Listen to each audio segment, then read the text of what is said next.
Lately, I've been focusing on some of the experts that Paige Williams has brought in to support her claims in her article, Kyle Rittenhouse, American Vigilante. I noticed that, in particular, she only brings in people from the left, and this is going to be no exception here. We're going to focus our attention on Robyn Thomas. We're going to see why Paige Williams chose her for the article, and we'll examine some of her arguments and background. Hello out there. I am trying to get through. With his powerful brainwaves cradled in the warmth of reasoning, it's time for Johnnie Walker Dread to straighten you out on a thing or two. Emanating all the way from exciting Las Vegas, Oklahoma, it's the Johnnie Walker Dread Show. And again, this is all about this article, Kyle Rittenhouse, American Vigilante, written by Paige Williams, and it's gotten a lot of fanfare. A lot of people are saying, wow, such a great, unbiased, objective view of what took place in Kenosha that night. No, not really. So we're going to look at Robyn Thomas here today, and we're going to see just exactly why this is not exactly an objective piece. So Robyn first enters the picture in this paragraph here. 30 states have adopted stand your ground laws. To understand the setting of this, we're going to have to go back and read the previous paragraph. In May, Washington state banned civilians from openly carrying firearms at permitted demonstrations. Okay, so this is all about openly carrying firearms, right? Well, let's continue. The ban's primary sponsor, Patty Cutterer, has said, the purpose of bringing a weapon to a public demonstration is not to protect yourself, it's to intimidate. Okay, so we're talking about open carrying of firearms at demonstrations, as it was said in the first sentence. Of course, Patty's comment is pure conjecture, but we'll go along with it. Other states, however, are moving in the opposite direction. Texas, later this year, will allow people to carry handguns without a permit. And in California, there are new legal challenges to long-standing bans on AR-15 style weapons and large capacity magazines. So now we're talking about handguns and AR-15 style weapons. Okay, and the California law has nothing to do with open carry. The availability of guns correlates with gun violence. During the 10 years of the federal ban on assault weapons, 1994 to 2004, the number of mass shooting events diminished. Last year, the U.S. broke records for gun sales and reached the highest level of gun homicides in decades. So now we went from assault weapons to gun sales in general. So again, this is a paragraph that meanders all over the place.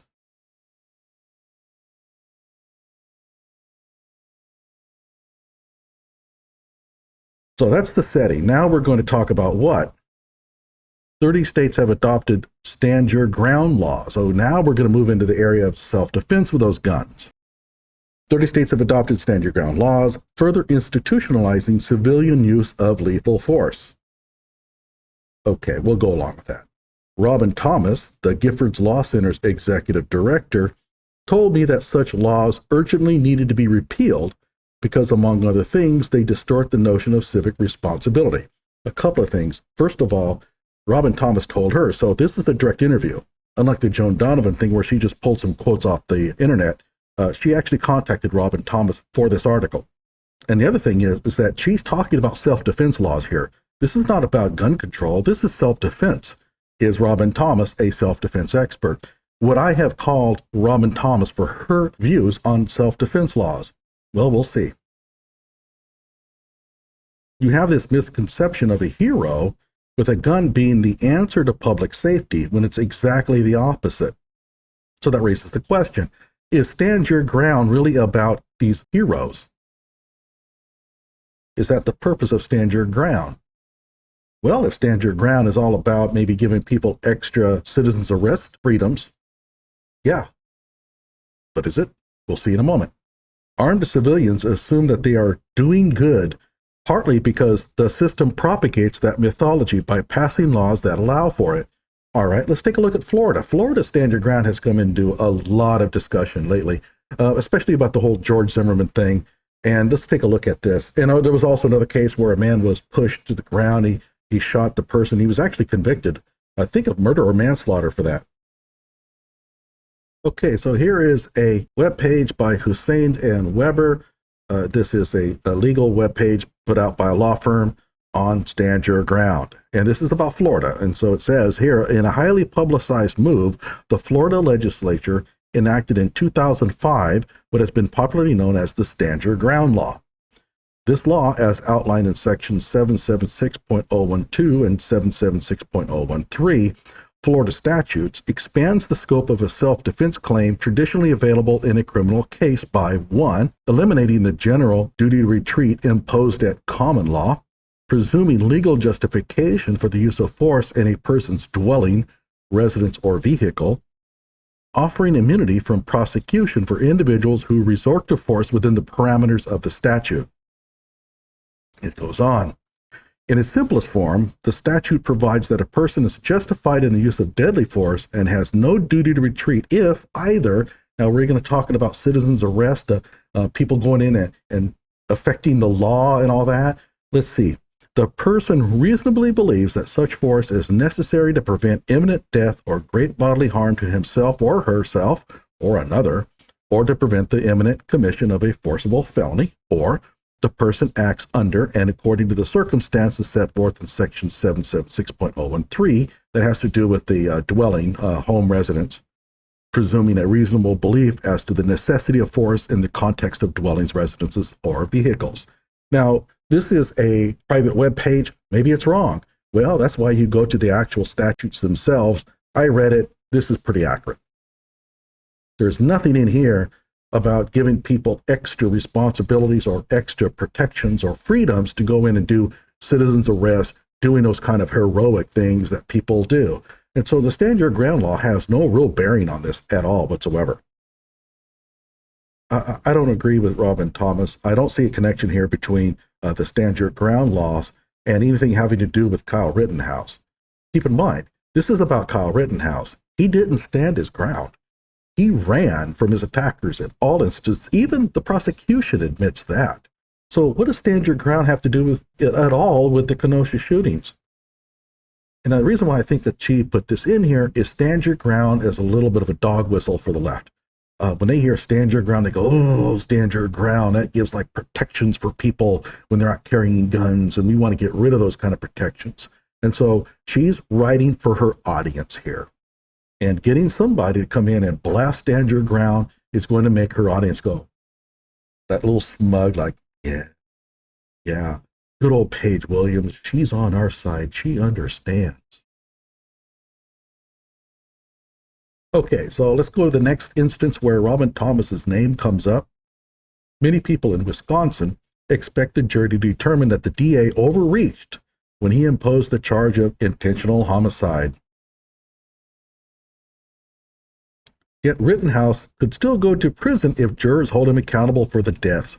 That is one of the dumbest statements I've seen throughout this entire article. Yeah, of course. All you're saying is he could go to prison if the jury decides to convict him. Yeah, of course, that's always true. The Harvard law professor, Noah Feldman, who has no understanding of any of these things, recently wrote that though Rittenhouse presumably will claim that he feared having his guns wrested away and used against him, yeah, he's going to claim that because that's a pretty good fear. It's only the presence of Rittenhouse's own weapon that gives him the opportunity to claim that he was in fear of bodily harm. So what? If you're driving your car and you think that somebody's going to grab your car keys and run you over with it, the very fact that your own car is going to be used against you is of no consequence. Thomas, okay, here we go, Robyn Thomas. Thomas told me that if Rittenhouse hadn't concluded that it was his responsibility to venture armed into a hot environment, he wouldn't have been in harm's way, and he certainly wouldn't have hurt anyone else. And by what background, credibility, expertise can you make such a claim? Did you interview Kyle Rittenhouse, Robyn? Did you talk to other people at the scene of the crime? Did you talk to his mother? Did you talk to Jojo Rosenbaum? No, he's dead. Did you talk to Gage Grosskreutz or anybody else? No. What background do you have to make such an absurd claim? Again, let's go back. What is she claiming? She's claiming that if Kyle hadn't been carrying a rifle, he wouldn't have been attacked. And where are you getting that? You're making an assumption that Jojo Rosenbaum attacked Kyle because he was carrying the rifle. Jojo's dead. He's not giving out that testimony. We don't know why Jojo attacked Kyle, and it may have nothing to do with his carrying of the rifle. If he wouldn't put out a dumpster fire and it angered Jojo, Jojo might have still attacked him and bashed his brains in. So the idea somehow that Kyle is responsible for what happened to Jojo because his carrying the rifle started it is baseless, and frankly, it's not even supported by Wisconsin statute.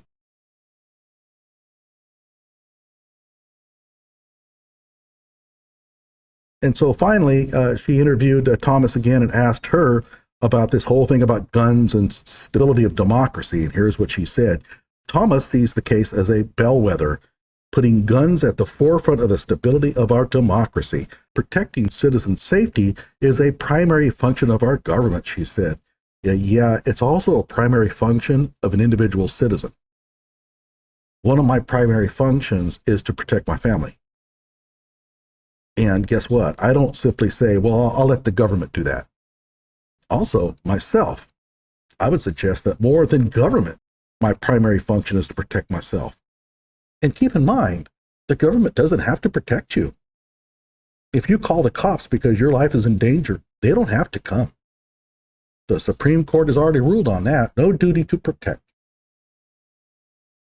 And so for her to say, well, it's the primary function of our government is to protect citizen safety, no, the primary function of the government is to do that which the citizens want it to do. And so if you want the law enforcement to protect you, then you vote in sheriffs that are going to do that. Like that dude down in Florida, what's his name? Grady Judd. You get a sheriff like that, then you feel more safe because why? He'll actually do it. He'll come out and protect you when he can. If you hire people like those people in San Francisco and Seattle and Portland, okay, you get what you get. Yet it's gotten to the point where this idea that you have a right to carry a loaded weapon is starting to literally overtake others' rights. The right to express your vote, the right to assemble without fear. Well, I'm not sure she has any really good information on that to support those notions, but let's take a look at this last one. The right to assemble without fear. First of all, there is no such right. You have a right to assemble. Now you could say, well, the right to assemble without fear is implied. Okay, you can argue that. However, I would assume that the right to assemble without fear is supported by gun rights. What's going on? You want to go down and let's say you want to protest against vaccines. Now, keep in mind, I'm not an anti-vaxxer, okay? Not going to do it. I'm not interested in the whole mask thing either. I am not going to go down and protest a mask mandate. It's not something that's important to me. Maybe important to you, but it's not to me. But let's suppose it was. Suppose I wanted to go down and protest the new governor's mask mandate, whatever that is. I could be attacked. I'm going down there, I'm going to assemble, and we're going to raise hell, but then we would be attacked by whom? Well, the hordes of Antifa and everybody else. We've seen it happen. And it seems to me that the real fear about assembling is getting beat up by a bunch of people who are angry for political reasons. Okay? So it seems to me like the ability to carry a gun would protect my ability to assemble without fear. Well, that's just my opinion. Now, keep in mind, though, what's her background in this? She's talking a lot about self-defense. Does she have a background in it? Well, she is a lawyer. Let's take a look at her background. Here she is, Robyn Thomas. Robyn Thomas is executive director of the Giffords Law Center to Prevent Gun Violence, the nation's foremost public interest law center promoting gun safety. See, they've gotten rid of the term gun control. They don't like to use gun control anymore. Gun safety, it's more palatable. And I'm telling you, when they start changing the names of things to make it more passable, that's when you know they're in the wrong. Robyn is the visionary expert. She's the visionary expert overseeing the Giffords Law Center's life-saving legal, legislative, and public education programs at local, state, and federal levels. Robyn also spearheads partnerships with other pro bono law firms. I'm not going to read all that. Robyn says, we often work directly with survivors of gun violence. Now, what's a survivor of gun violence? Well, it's somebody within the same zip code of a shooting, evidently. I had an argument on Twitter some time ago by a person who claimed that she was a survivor of a gun violence because she was on the same campus as the Virginia Tech shooting. No, unless you have bullets whizzing by you, you're not a survivor of shit. So I have a very personal sense of the positive life-saving impact of our work, which means that you're no longer objective. This impact inspires me to create a better and safer world for our children. Oh God, they bring their children up. My sabbatical will allow me much needed time to reflect and take care of myself. In other words, she's going on vacation, so I can keep fighting to prevent the epidemic of gun violence. Yeah, you're going on vacation. Not fooling anybody with that one. Okay, so let's take a look at our CV. This will probably be a little bit hard to read, so I'm going to go ahead and enlarge in this. We have here, she's a licensed attorney in New York, Florida, and Georgia. And she's admitted to practice in New York. Okay, whatever. Her Bachelor of Arts degree is in political science, and she has a Juris Doctorate from the University of Miami School of Law. All right, and I am sure that in this Miami School of Law background, she has a ton of criminal self-defense experience, right? No. She has teaching positions in civil procedure, elements of law, and exam skills, okay? Founder and incorporator for nonprofit Project for Legal and Economic Development, Justice, and Equality. And that's pretty much it. So her background is what? Civil law. Now, she has worked at a various number of law firms. She does have, guess what? Felony Class A, B, C defense team. Now, that's criminal law. That looks pretty promising. Assisted team of public defenders in all aspects of criminal defense, including arguing motions, deposing witnesses, blah, blah, blah. Working with experts? What the hell does that mean? Oh, well. At any rate, the only problem is she only did it for 1 year. So her first year of experience, she worked in this criminal public defender's office and then moved on to what? Litigation, healthcare. And then she had this magazine. I guess she was the executive director of this magazine that focused on building interfaith supports for Israeli peace agreements and such. And then she became the executive director for the Giffords Law Center. Why, I don't know, but whatever. I wasn't in on the hiring process there. I called Stephanie and I said, I don't understand the disconnect between public opinion and what our legislators are doing. This is Katie Couric. If you remember, she embarked on this unbiased, objective view of gun control with her documentary, Under the Gun. And she also pulled a whole bunch of horseshit that, in my opinion, went way beyond the bounds of ethical journalism. I have another video on it in the description below. Or not doing.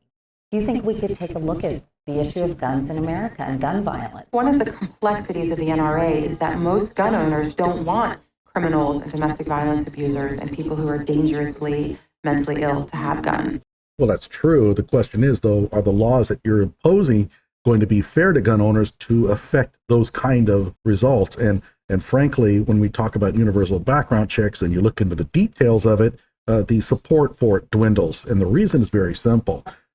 You have the ability with these universal background checks for people to go in and take away somebody's gun rights without having a judge come in with a court order and ordering it. And that's a problem because guess what? The judge is going to look at a request to have gun rights stripped from somebody and weigh that person's self-defense rights and Second Amendment rights versus the community good and make a judgment call. The universal background check ideas don't do that. They just simply strip away your rights immediately because some cop got mad at you. In summary, Robyn Thomas has very little experience in self-defense. Her background is basically gun control. So why was she called? Well, gun control. Again, this is Paige Williams writing for the New Yorker's audience. And so she's going to spice up her writings with these little excerpts from these experts about topics that they believe in, gun control. I'm surprised she didn't put anything in there about abortion rights or something like that. But keep in mind, She never interviewed anybody with an opposing idea. Again, everything that Paige Williams does is very selective. It only brings in leftists that she knows can toe the party line and provide very comfortable prose for her to insert into her article. There are tons of people, and I've said this many times throughout this entire analysis of Paige Williams's article, there are tons of people that she could have dialed in for this. Self-defense, Mayada Sub, Andrew Blanca. There were plenty of people that she could have interviewed that would have given a more balanced treatment of this issue. She didn't dial in any of them. It was all her buddies. Noah Feldman is one who we're going to talk about next time. Joan Donovan, Mike German. So, do you still think that this was a balanced treatment? Okay. Next up, Noah Feldman, a supposed scholar of self-defense and Second Amendment rights. Yeah, right. Like my video? Subscribe to my channel.